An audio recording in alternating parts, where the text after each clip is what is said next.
What if the story of a missing baby wasn't what it seemed? What if every new detail only made the case more disturbing? Today on Hidden Truth, we're diving deep into one of the most confusing and heartbreaking investigations unfolding right now: the disappearance of 7-month-old Emmanuel Haro. Trust me, you'll want to stay with me until the end, because the twists in this case will leave you speechless. Before we dive in, take a second to hit that like button and subscribe to Hidden Truth. It helps us keep bringing you updates on cases like this, and it makes sure you never miss a detail. Recap of the case when we last covered this story. Baby Emmanuel had been reported missing by his mother, Rebecca. According to her, she had taken Emmanuel to a football practice for his sibling. At some point, she left to buy a mouthguard, only to be attacked in a parking lot. She claimed the assault left her with a black eye, and in the chaos, Emmanuel was abducted. But right from the start, things didn't add up. People online quickly noticed strange inconsistencies in Rebecca and her husband Jake's interviews. Some questioned if Emmanuel was even at the football practice at all. And Rebecca's explanation about security cameras, or the lack of them, raised even more doubts. Adding fuel to suspicion was Jake's troubling history of child abuse and probation violations. By the time investigators confronted Rebecca, law enforcement publicly admitted they could not rule out foul play. That's where we left things.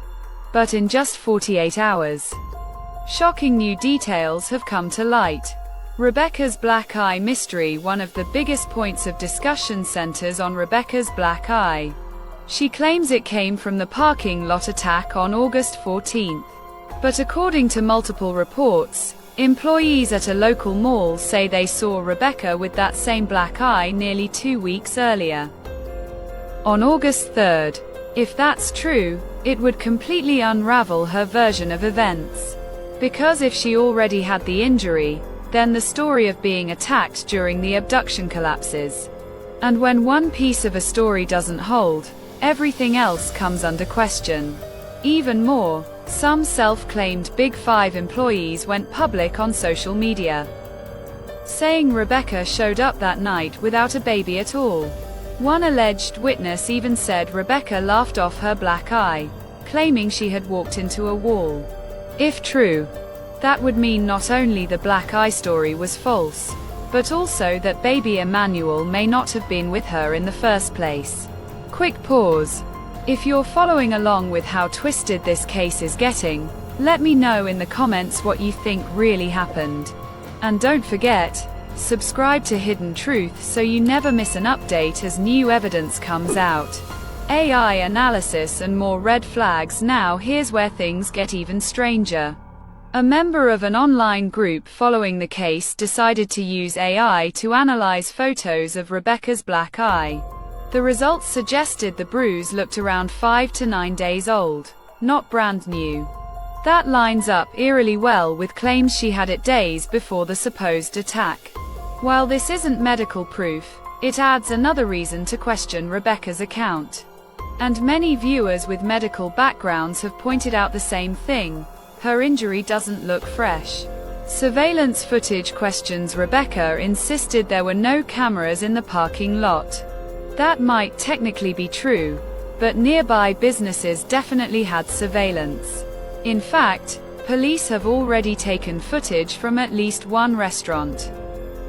And early reports suggest the cameras facing the lot didn't capture anyone approaching Rebecca's car. If that holds up, it directly challenges her claim of being attacked that night. Police statement and home searches. San Bernardino police have confirmed multiple searches of the Haro home, using search warrants and trained dogs. They've also gathered what they call a large amount of surveillance video from different locations. Even more suspicious, reports claim the Haros had home security cameras, but footage from those cameras was recently deleted. Investigators may still be able to recover it from the cloud, but the big question is, why was it erased in the first place? Balance scale. Jake's troubled past. Unfortunately, This isn't the first time Jake Haro has been tied to disturbing allegations.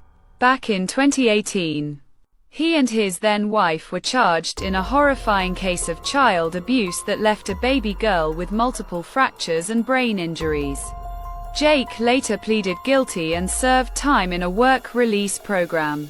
To make matters worse, investigators discovered searches on his iPad at the time, including how to feed a baby with broken ribs. That search was made before the child was even hospitalized. Now, with his own son missing, Jake's history makes people wonder, could he be capable of harming baby Emmanuel as well? Rebecca's family shadows the troubling past doesn't end with Jake.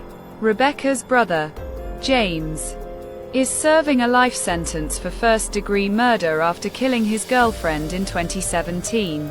On top of that, Rebecca's nephew tragically died from a fentanyl overdose just recently. This family history adds yet another layer of darkness to an already grim case.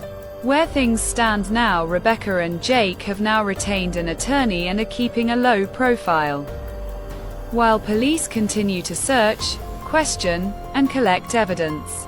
Reports say Child Protective Services has also gotten involved, with deputies returning to the Haro home. At this point, we're all left asking, where is baby Emmanuel? Is there still hope he could be found alive, or has the worst already happened? Closing. This case is moving fast, and every new detail seems to make the mystery deeper.